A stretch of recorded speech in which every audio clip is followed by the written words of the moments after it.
Hi friends, स्वागत है आपका मेरे इस नए वीडियो में। दोस्तों, आज आपको बताने वाला हूं, जैसे आप सभी को पता है कि ठंड का मौसम चल रहा है। अभी ठंड आ गई, दिसंबर चल रहा है। ठीक है, दिसंबर तो ख़त्म होने के बाद तो ख़त्म हो गया। ठीक है, कल से जनवरी है। दिसंबर और जनवरी ये बहुत ज़्यादा ठंडी का महीना होता है। और इसमें एक प्रॉब्लम और आती है, क्या इसमें बाइक इंजन स्टार्टिंग प्रॉब्लम।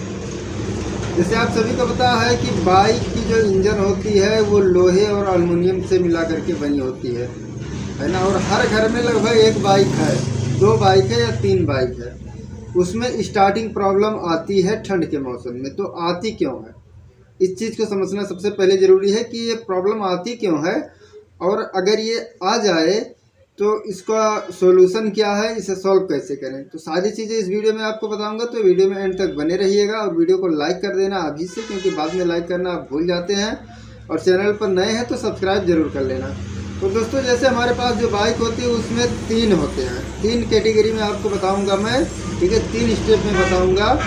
एक बाइक होती है जो कि नई होती है, मतलब 2000 किलोमीटर चली हो या 5000 चली हो या 10,000 चली हो।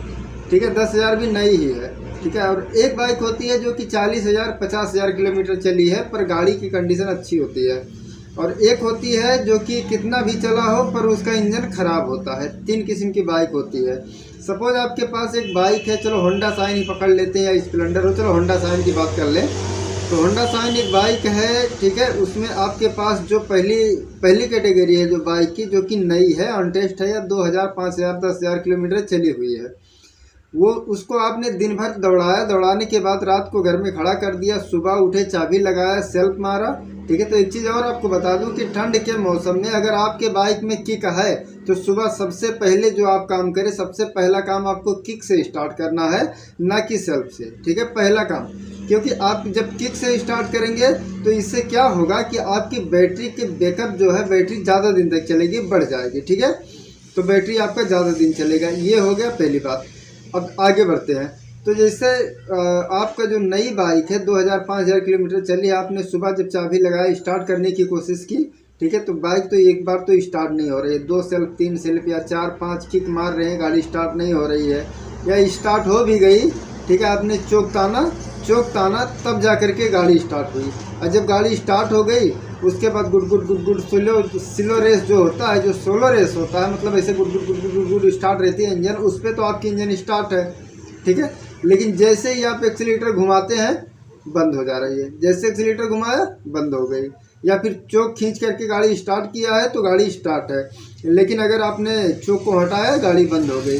ये प्रॉब्लम नई बाइक में भी होती है। तो ऐसा क्यों होता है, सबसे पहले रीज़न जानना ज़रूरी है। ठीक है, तो ऐसा होता है इसलिए क्योंकि बाइक में जो इंजन होती है वो लोहे और एल्युमिनियम से मिलके बनती है। ठीक है, अगर और जो उसके अंदर जो इंजन ऑयल होता है वो ऑयल गाढ़ा होता है। जैसे मान लो पानी होता है तो पानी गाढ़ा नहीं है, लेकिन अगर शाम को भर के रख दो किसी बर्तन में और सुबह उसको अपने हाथ पे डाल के देखो कितना ठंडा होता है, और वो तो गाढ़ा चीज़ है। अब वो क्या होता है कि लोहे और एल्युमिनियम वैसे भी एक तो बाहर का टेम्परेचर ठंडा है, ऊपर से वो भी ठंडी है। ठीक है, लोहा जो एल्युमिनियम है वो भी ठंडी है। तो जो बाइक का जो चेम्बर होता है, उस चेम्बर में नीचे पूरा ऑयल जाकर के जमा हो जाता है और ठंड की वजह से वो जम जाता है। तो फिर जब आप सेल्फ मारते हैं या किक मारते हैं, जब गाड़ी स्टार्ट करने की कोशिश करते हैं, तो वो जो ऑयल है वो इंजन को मतलब जाम कर देता है। ठीक है, इंजन को वो जाम कर देता है। जाम करने से क्या होता है कि वो मतलब प्रॉपर तरीके से घूम नहीं पाता है। मतलब जहाँ जैसे उसका क्रैंक हो गया, पिस्टन हो गया, कैमशाफ्ट हो गई, रॉकर से लेकर के चारों तरफ जहाँ जहाँ इंजन ऑयल सप्लाई होता है, जहाँ जहाँ सर्कुलेट होता है, जिस जिस रास्ते पे ऑयल जाता है वहाँ जाने में उसको दिक्कत होती है और वो इंजन बिल्कुल जाम रहता है, जिसके कारण से बाइक स्टार्ट नहीं होती है। ठीक है, ये नई बाइक की बात मैं कर रहा हूँ। तो इसका सोल्यूशन आपको मैं बता दूँ। इसका जो सोल्यूशन है, सबसे पहले आप गाड़ी को निकालें, स्टार्ट करें। स्टार्ट करने के बाद अगर स्टार्ट नहीं हो रही तो तुरंत उसका चोक खींच लें। चोक खींचने के बाद आपको क्या करना है, सेल्फ लगाएं या किक लगाएं। सबसे पहले तो आप किक मारें। ठीक है, किक मार करके आपकी गाड़ी स्टार्ट हो गई, आप उसको 2 मिनट तक स्टार्टिंग में छोड़ दें वहीं पर। ठीक है, उसके बाद एक्सीलेटर घुमाएं और चोक ताना रहने, चोक को बंद ना करें। आपको ये काम करना है। जो सोल्यूशन है इसका यही है कि आपको चोक तान के रखना है। ठीक है, और अपनी गाड़ी को कम से कम 1.5 से 2 किलोमीटर तक आप चोक में चला दें उसको। ठीक है, चोक नहीं हटाना, 2 किलोमीटर आप उसको चोक में दौड़ा दें। चोक में दौड़ाने से क्या होता है, जैसे चोक का काम क्या है पहले ये समझ लीजिए। चोक का काम ये है कि हाँ, तो मैं कह रहा था कि जैसे चोक का क्या काम है, ठीक है। तो चोक का मेन काम ये होता है, जैसे आपका जो इंजन है, ठीक है, वो इंजन जब जाम रहेगा, पूरा घूमेगा नहीं, करंट काम नहीं करेगा, जब जाम हो जाता है तो इंजन स्टार्टिंग प्रॉब्लम जब होती है, तो चोक का काम ये है कि जो मतलब जो पेट्रोल की सप्लाई होती है, ठीक है, तो जब जैसे कार्बोरेटर लगा होता है नीचे से, ठीक है, नीचे से जो कार्बोरेटर में जो तेल भरा होता है, पेट्रोल भरा होता है, उस पेट्रोल को खींच देने का काम तो कार्बोरेटर करता है, लेकिन जो हवा उसके अंदर जाती है वो फिल्टर के रास्ते से जाती है। तो चोक क्या करता है, उस फिल्टर वाले रास्ते को, हवा को बंद कर देता है। समझ में आ रही बात? जो फिल्टर वाला फिल्टर के एयर फिल्टर के जो रास्ते हैं जहाँ से हवा अंदर जाती है कार्बोरेटर से होते हुए आपके हेड के अंदर, तो उस रास्ते को चोक जो है बंद कर देता है। तो जब बंद कर देता है तो पेट्रोल की मात्रा थोड़ी ज़्यादा उसके अंदर चली जाती है, हेड के अंदर। आपके हेड के अंदर पेट्रोल की मात्रा ज़्यादा ले जाने के लिए आपको जो एयर वाला, हवा वाला जो रास्ता है उसको रोकना पड़ेगा। तो जब आपकी हवा वाला रास्ता रुक जाता है तो पेट्रोल थोड़ा ज़्यादा चला जाता है, जिसके कारण से आपका चोक में करने से गाड़ी स्टार्ट हो जाती है, क्योंकि उसमें हवा से ज़्यादा पेट्रोल की मात्रा उसके हेड के अंदर चली जाती है। यही रीज़न होता है, यही काम होता है चोक का। तो आपने चोक में गाड़ी स्टार्ट की, 2 किलोमीटर चलाएं, 2 किलोमीटर चलाने के बाद उसको फिर बंद कर दें। ये हो गया पहला काम, ठीक है। उसके बाद इस तरीके से आप 1 दिन 2 दिन, ठीक है, गैप करके इस तरीके से आप करते रहें जब तक ठंडी का मौसम चल रहा है। अब बात कर लेते हैं दूसरे की। जैसे आपकी गाड़ी 40,000 या 50,000 किलोमीटर चल चुकी है, ठीक है, अब उसमें प्रॉब्लम हो रही है, वही प्रॉब्लम, उससे ज़्यादा प्रॉब्लम हो रही है। नई बाइक में जो मैंने बताया उतना ही प्रॉब्लम होती है, लेकिन जो थोड़ी पुरानी हो जाती है तो उसमें उससे ज़्यादा प्रॉब्लम आती है। उससे ज़्यादा प्रॉब्लम आती है तो आपने सारी चीज़ चेक करा ली, ठीक है, आपका माइलेज भी ठीक है, सब कुछ ठीक है, गाड़ी का पिकअप भी अच्छा है, सब कुछ ठीक है, आपको अच्छा लग रहा है, पर फिर भी स्टार्टिंग प्रॉब्लम है। और जो मैं बता रहा हूँ चोक तान करके आपको चला लेना है, उस तरीके से उस गाड़ी में भी आपको कर लेना है। उसके बाद भी अगर आपकी गाड़ी सही नहीं हो रही है तो एक चीज़ हो सकता है कि आपका हेड जो है वो लीकेज हो। समझ रहे? हेड होता है, हेड में 2 वाल लगे होते हैं, ठीक है। मैं आपको वाल दिखा दे रहा हूँ, जैसा आप देख रहे हैं, ये हमारे हाथ में वाल है और ये सीट, ठीक है, ये जो सीट आपको दिख रहा है ना, ये सीट बिल्कुल प्रॉपर तरीके से पकड़े रहना चाहिए।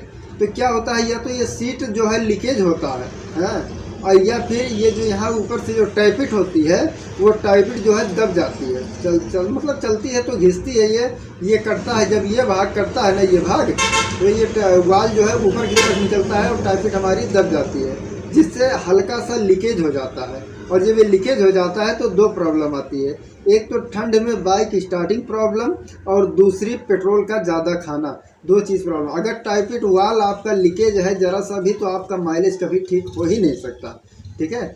ये हो गई। तो अगर इस तरीके से आपने मतलब चोक तान करके गाड़ी चलाया, उसके बाद भी आपका सही नहीं हो रहा है, अगर आपकी गाड़ी पुरानी है, तो नई है तो आपको करने की ज़रूरत नहीं है, ठीक है, लेकिन अगर पुरानी है, 40-50 हज़ार किलोमीटर चल चुकी है, तो आप इस चीज़ को, ठीक है, एक बार चेक करवा लेना। अपने लोकल जो आपके मैकेनिक गैरेज हैं वहाँ पर जा कर के आप चेक करा सकते हैं। अब रही बात करते हैं तीसरे कैटेगरी की। तो तीसरी जो हमारी इंजन ख़राब होती है, मतलब जो बाइक इंजन है, ठीक है, वो ऑयल खा रही है, धुआं दे रही है, कंप्रेसर डाउन है, तो ये प्रॉब्लम ज़्यादा आती है।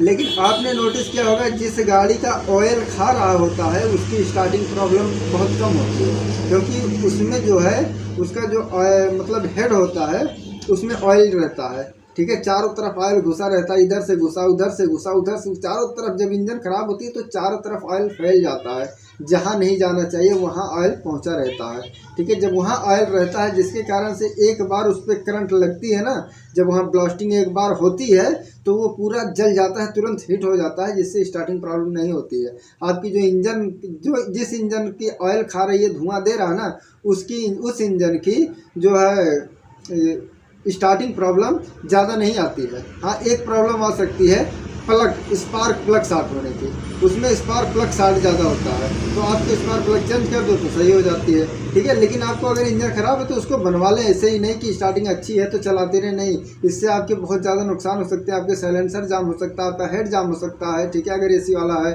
आपका साइलेंसर जाम हो सकता है। आगे जब इंजन बनवाएंगे तो वो सक्सेस नहीं कर पाएंगे उसको, ठीक है। तो टाइम से इंजन बनवा लें। ठीक है। और बाकी रही बात स्पार्क प्लग की, मैं बात कर लूँ, आपको स्पार्क प्लग भी कम से कम 10 से 15,000 में ओरिजिनल चैंपियन एलजी के बहुत अच्छी अच्छी कंपनियां की स्पार्क प्लग है, ठीक है। तो आप स्पार्क प्लग जब लगाएं तो ओरिजिनल डालें पहले नंबर, तो डुप्लीकेट आपको डालना नहीं है। डुप्लीकेट डालने से एक नुकसान और भी होता है कि जब वो थोड़े दिन चलता है ना, चलने के बाद उसमें जंग लग जाता है, और जब उसे खोलने की कोशिश करो तो कभी कभी जंग लगने की वजह से वो स्पार्क प्लग उसके अंदर टूट जाता है। हमने जितनी भी हमारा खराद का काम भी है ना, तो खराद के काम पे जब आता है देखता हूँ कि प्लग उसके अंदर टूटा हुआ है, तो कौन सा प्लग है, तो देखते हैं तो उसमें चाइना वाला प्लग होता है, मतलब डुप्लीकेट प्लग ही अंदर टूटता है। अगर ओरिजिनल प्लग रहेगा तो आपके हेड के अंदर टूटेगा नहीं, ठीक है।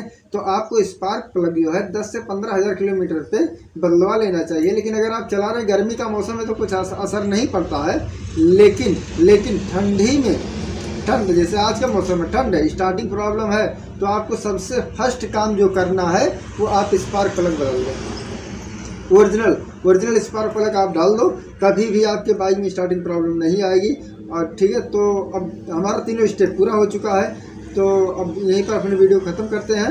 लेकिन अगर आपका कोई सवाल है या आपको कुछ कन्फ्यूज़न है या कुछ पूछना चाहते हैं तो कमेंट में पूछ सकते हैं, और हमारे चैनल पर नए हैं तो सब्सक्राइब कर लें, ठीक है, और वीडियो को एक लाइक कर दें। फिर मिलते हैं किसी नेक्स्ट वीडियो में, तब तक के लिए बाय, अपना ख्याल रखिएगा।